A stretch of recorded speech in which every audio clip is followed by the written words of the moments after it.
Assalamualaikum warahmatullahi wabarakatuh. Perkenalkan, nama saya Nabila Kamelia, NIM 23101035, Prodi S1 Informatika dari ITSK Dr. Supraun Malang. Di sini saya akan mempresentasikan tentang decoder 328. Ada yang sudah tahu belum decoder itu apa? Mari kita bahas. Decoder sendiri adalah perangkat atau komponen dalam elektronika atau pemrograman yang digunakan untuk mengubah informasi atau sinyal dari satu bentuk ke bentuk lainnya. Dalam konteks pemrograman, decoder sering digunakan untuk mengkonversi data yang terenkripsi atau terkompresi ke dalam bentuk aslinya. Decoder juga sering digunakan dalam sistem komunikasi untuk mengartikan sinyal atau kode yang diterima menjadi pesan yang dapat dimengerti. Dalam dunia perangkat keras atau disebut dengan hardware, decoder dapat digunakan untuk mengaktifkan satu atau lebih output berdasarkan masukan tertentu, seperti decoder BCD ke 7 segmen yang mengkonversi kode biner ke tampilan 7 segmen pada display 7 segmen. Setelah itu, kita akan membahas tentang decoder 328. Decoder 328 adalah perangkat logika yang memiliki 3 input dan 8 output. Perangkat ini digunakan untuk mengubah pola input 3 bit menjadi satu dari 8 output yang berbeda. Setiap kombinasi input 3 bit akan menghasilkan sinyal aktif pada salah satu dari 8 outputnya, yang memungkinkan pemetaan data dari bentuk yang lebih kompleks ke bentuk yang lebih sederhana.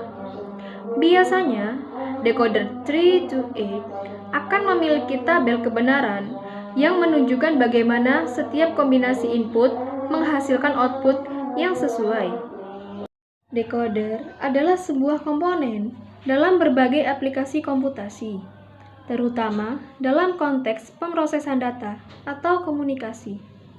Fungsi decoder berbeda tergantung pada konteksnya.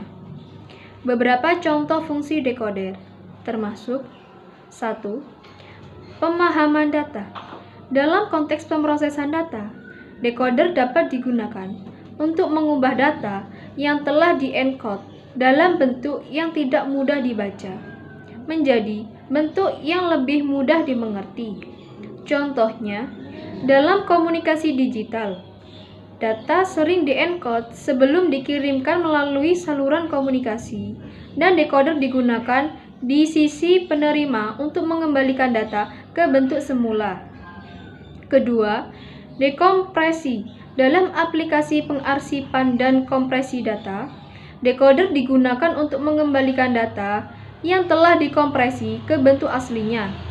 Contohnya, ketika Anda mengunduh file ZIP dan menggunakannya, decoder akan mendekompresi file tersebut sehingga Anda dapat mengakses isinya. Ketiga, dekripsi. Dalam konteks keamanan dan kriptografi, decoder atau dekripsi digunakan untuk mengubah teks terenkripsi kembali menjadi bentuk aslinya. Ini diperlukan dalam komunikasi aman dan pengiriman data terenkripsi.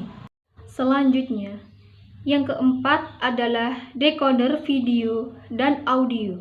Dalam pemutaran video atau audio, decoder digunakan untuk mengubah data yang telah di-encode, misal dalam format kompres seperti MP3 atau H264 ke sinyal audio atau video yang dapat diputar oleh perangkat seperti komputer atau televisi. 5. Decoder alamat. Dalam komputer dan sistem pemrosesan sinyal, decoder alamat digunakan untuk mengkonversi alamat memori atau instruksi ke lokasi fisik yang sesuai dalam memori atau perangkat keras.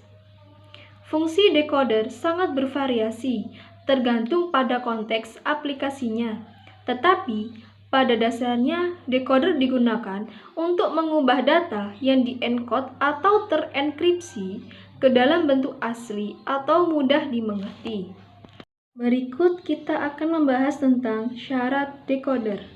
Syarat decoder biasanya merujuk kepada persyaratan atau komponen yang diperlukan untuk menguraikan atau mengubah kode atau sinyal tertentu.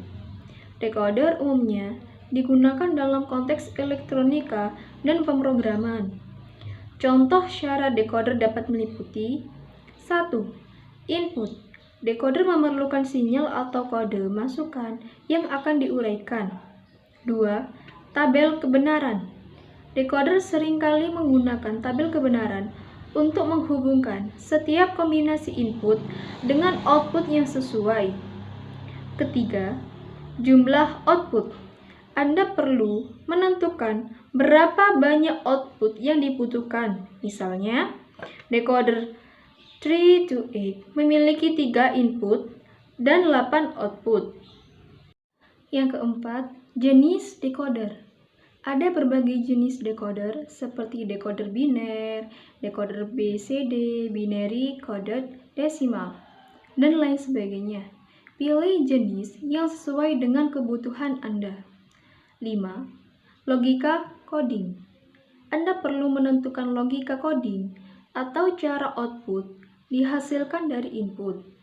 Ini bisa berupa kombinasi gerbang logika seperti AND, OR, NOT, dan sebagainya. Yang keenam, kecepatan dan akurasi. Pertimbangan kecepatan dan akurasi. Decoder yang Anda perlukan terutama dalam konteks pemrosesan data digital. Syarat-syarat ini dapat berbeda tergantung pada aplikasi dan tujuan penggunaan decoder tersebut.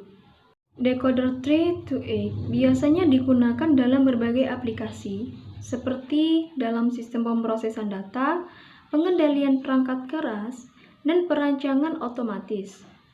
Contoh penggunaan decoder 3 to 8 melibatkan pengontrolan memilih di antara 8 sumber data atau perangkat keluaran yang berbeda, tergantung pada kombinasi input 3 bitnya. Dengan demikian, decoder ini memungkinkan pemilihannya untuk memilih salah satu dari 8 opsi yang berbeda berdasarkan input yang diberikan.